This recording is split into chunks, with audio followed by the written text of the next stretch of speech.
ಹಣಕಾಸು ಸಚಿವರಾಗಿ ಮಾಡೋದಕ್ಕೆ ಮಾನ್ಯ ದೇವೇಗೌಡರು ಒತ್ತಡದಲ್ಲಿ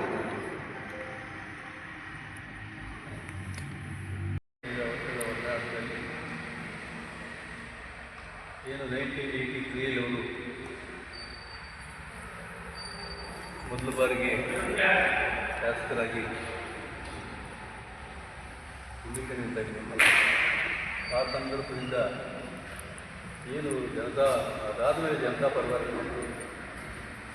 ಪರಿವಾರದಲ್ಲಿ ರಾಮಕೃಷ್ಣ ಹೆಗಡೆಯವರ ಸಂಪುಟದಲ್ಲಿ ಪಶುಸಂಗೋಪನಾ ಸಚಿವರಾಗಿ ಅಲ್ಲಿಂದ ಅವರ ಏನು ರಾಜಕೀಯ ಸಮಾಜವಾದ ಹಿನ್ನೆಲೆಯಲ್ಲಿ ಬಂದು ರಾಮಕೃಷ್ಣ ಹೆಗಡೆ, ಬೊಮ್ಮಾಯಿ, ದೇವೇಗೌಡರ ಒಡನಾಡಿಯಾಗಿ ಇವತ್ತು ಇಷ್ಟು ಎತ್ತರಕ್ಕೆ ರಾಜ್ಯದಲ್ಲಿ, ಈ ದೇಶದಲ್ಲಿ ಯಾರಾದರೂ ಭ್ರಷ್ಟಾಚಾರ ರಹಿತ ಮುಖ್ಯಮಂತ್ರಿಗೆ ಯಾರಾದರೂ ಸಿದ್ದರಾಮಯ್ಯ ಅಂತ ನಾವು ದೇಶ ಇರಬೇಕಂತ ಏನು ರಾಹುಲ್ ಗಾಂಧಿ ಮತ್ತು ಸೋನಿಯಾ ಗಾಂಧಿ ಅವರ ನೇತೃತ್ವದಲ್ಲಿ ಸುಮಾರು 20 ವರ್ಷದ ಹಿಂದೆ ಏನು ಕಾಂಗ್ರೆಸ್ ಪಕ್ಷಕ್ಕೆ ಸೇರಿದೆ, ಅವತ್ತಿಂದ ಇವತ್ತು ಕಾಂಗ್ರೆಸ್ ಪಕ್ಷ ಅವರನ್ನು ಗೌರವಿತವಾಗಿ ನಡೆಸಿಕೊಂಡಿದೆ. ಇವತ್ತು ಸಮಾಜ ಕರ್ನಾಟಕ ರಾಜ್ಯದಲ್ಲಿ 3ನೇ ಶಕ್ತಿಯಾಗಿ ರಾಜ್ಯದಲ್ಲಿ ಕುರುಬ ಸಮಾಜ ಇದೆ. ಆ ಸಮಾಜ ಇವತ್ತು ಕಾಂಗ್ರೆಸ್ ಪಕ್ಷದಿಂದ ರಾಹುಲ್ ಗಾಂಧಿ, ಸೋನಿಯಾ ಗಾಂಧಿ, ಪ್ರಿಯಾಂಕಾ ಗಾಂಧಿ, ಈ ದೇಶದ AICC ಅಧ್ಯಕ್ಷರಾದ ಮಲ್ಲಿಕಾರ್ಜುನ ಖರ್ಗೆ ಅವರಿಗೆ ಸಮಾಜ ಯಾವತ್ತೂ ಋಣಿಯಾಗಿರುತ್ತೆ ಅಂತ ಹೇಳೋಕ್ಕೆ ಇವತ್ತು ನಮಗೆ ಸಮಾಜಕ್ಕೆ ಖುಷಿಯಾಗುತ್ತೆ. ಯಾಕಂದರೆ ಸಿದ್ದರಾಮಯ್ಯ ನಾಯಕರು ಈ ಸಮಾಜದಲ್ಲಿ ಪ್ರಮುಖವಾಗಿ ಇನ್ನು 100 ವರ್ಷ ಆಗುವಂಥ ನಾಯಕರನ್ನ ನೋಡ್ತೀವಿ ಅನ್ನೋ ಇದರಲ್ಲಿ ಸಮಾಜ ಆಗಿರುತ್ತದೆ. ಒಂದು 2 ದಿವಸ ಸಿದ್ದರಾಮಯ್ಯನವರು ರಾಜೀನಾಮೆ ಕೊಟ್ಟ ಮೇಲೆ ಒಂದು ಆತಂಕ ಇತ್ತು ಸಮಾಜಕ್ಕೆ. ಆದರೆ 2-3 ದಿವಸ ಆದಮೇಲೆ ಇವತ್ತು ಈ ದೇಶದ ಎಲ್ಲ ಮೀಡಿಯಾ, ಈ ದೇಶದ ಪ್ರಜ್ಞಾವಂತ ನಾಯಕರು,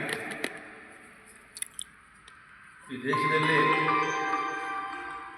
ಇಂಥ ನಾಯಕರು ನಾವು ನೋಡಿಲ್ಲ ಅನ್ನೋ ನಿಟ್ಟಿನಲ್ಲಿ ಇವತ್ತು ನ್ಯಾಷನಲ್ ಮೀಡಿಯಾ ಇರ್ಬೋದು, ನಾನು ಸುಮಾರು 5-6 ವರ್ಷದಿಂದ ಡೆಲ್ಲಿಯಲ್ಲಿ ಅವ್ರ ಜೊತೆಯಲ್ಲಿದ್ದೇನೆ.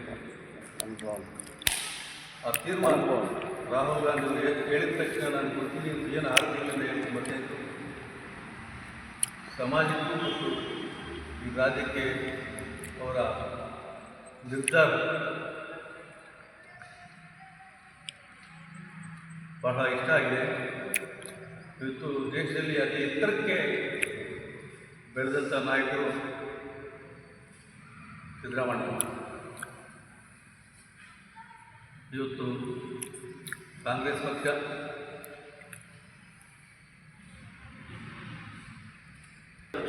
ವಿರೋಧ ಪಕ್ಷ ನಾಯಕರಾಗಿ 2 ಸಲ ಮುಖ್ಯಮಂತ್ರಿಯಾಗಿ ಸಮನ್ವಯ ಸಮಿತಿ ಅಧ್ಯಕ್ಷರಾಗಿ ಅತಿ ಹೆಚ್ಚು ಗೌರವವನ್ನು ಕೊಟ್ಟಿದ್ದ ಕಾಂಗ್ರೆಸ್ ಪಕ್ಷ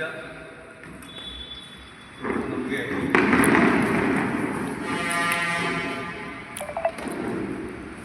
ಮೊದಲಲ್ಲಿ ಇದೇ ಅಂತ ಕೆಲಸಕ್ಕೆ ಹೆಮ್ಮೆ ಆಗುತ್ತೆ. ಯಾಕಂದರೆ ಅವರ ಜೀವನ ಜನತಾ ಪರಿವಾರದಿಂದ ಸ್ಟಾರ್ಟ್ ಆಗಿ ಇವತ್ತು ನಾವು ಈ ರಾಜ್ಯದ ಜನತೆ ಅವ್ರ ಮೇಲಿಟ್ಟಂಥ ಭರವಸೆ 2013ರಿಂದ 18 ಇರ್ಬೋದು, 2023ರಿಂದ 26 ಏನು ಗ್ಯಾರಂಟಿ ಕೊಟ್ಟಿದ್ರು ಅವೆಲ್ಲ ಈಡೇರಿಸಿ ಈ ರಾಜ್ಯದ ಜನತೆಯ ಆಶಾಕಿರಣ ಮಾಡಿದ್ದಾರೆ. ಈ ಮುಂದೆನೂ ಅವರು ಈ ರಾಜ್ಯದಲ್ಲಿ ಅವರು ಹೇಳಿದ್ದಾರೆ ಹೊಸಪೇಟೆಯಲ್ಲಿ ನಾನು ಜೀವನ ಪರ್ಯಂತ ನಿಮ್ಮ ಸೇವೆಗೆ ಗುರುವಾಗಿರ್ತೀನಿ. ನಾವು ಅಂದ್ಕೊಂಡಿದ್ದು ಸಿದ್ದರಾಮಯ್ಯವರು ಮುಖ್ಯಮಂತ್ರಿ ಆದಮೇಲೆ ಅವರು ಸರ್ವನ್ನ ಆತಂಕದಲ್ಲಿ ಅವರು ಈ ಸಮಾಜಕ್ಕೆ ಕಟ್ಟ ಕಡೆಗೆ ಮನುಷ್ಯನು ಕೂಡ ನಾನು ನಿಮ್ಮ ಜೊತೆ ಇರ್ತೀನಿ ಅಂತ ಹೇಳಿದ್ದಾರೆ. ಅವರಿಗೆ ದೇವರು 100 ವರ್ಷ ಆಯುರ ಆರೋಗ್ಯ ಐಶ್ವರ್ಯ ಕೊಡಲಿ. ಯಾವತ್ತೂ ಸಮಾಜ ಅವ್ರ ಜೊತೆ ಇರುತ್ತೆ. ಅವರಲ್ಲಿ ಅಧಿಕಾರದಲ್ಲಿರಲಿ ಅಧಿಕಾರದಲ್ಲಿ ಇಲ್ಲದೆ ಹೋಗಲಿ ಸಮಾಜ ಒಟ್ಟಿಗೆ ಅವ್ರ ಜೊತೆ ಇರುತ್ತೆ ಅಂತ ಹೇಳಕ್ಕೆ ನಾವು ಇಚ್ಛೆಪಡ್ತೀವಿ. ಇವತ್ತು ಅಷ್ಟು ಗೌರವವನ್ನು ಕೊಟ್ಟಿರ್ತಕ್ಕಂಥ ಕಾಂಗ್ರೆಸ್ ಪಕ್ಷಕ್ಕೆ ನಮ್ಮ ಸಮಾಜ ಕೂಡ ಈ ರಾಷ್ಟ್ರದ ನೇತಾರಾದಂಥ ರಾಹುಲ್ ಗಾಂಧಿ ಅವರಿಗೆ, ಸೋನಿಯಾ ಗಾಂಧಿಗೆ, ಪ್ರಿಯಾಂಕಾ ಗಾಂಧಿ ಖರ್ಗೆ ಅವರಿಗೆ ಧನ್ಯವಾದಗಳು ಹೇಳೋಕ್ಕೆ ನಾವು ಇಷ್ಟಪಡ್ತೀವಿ.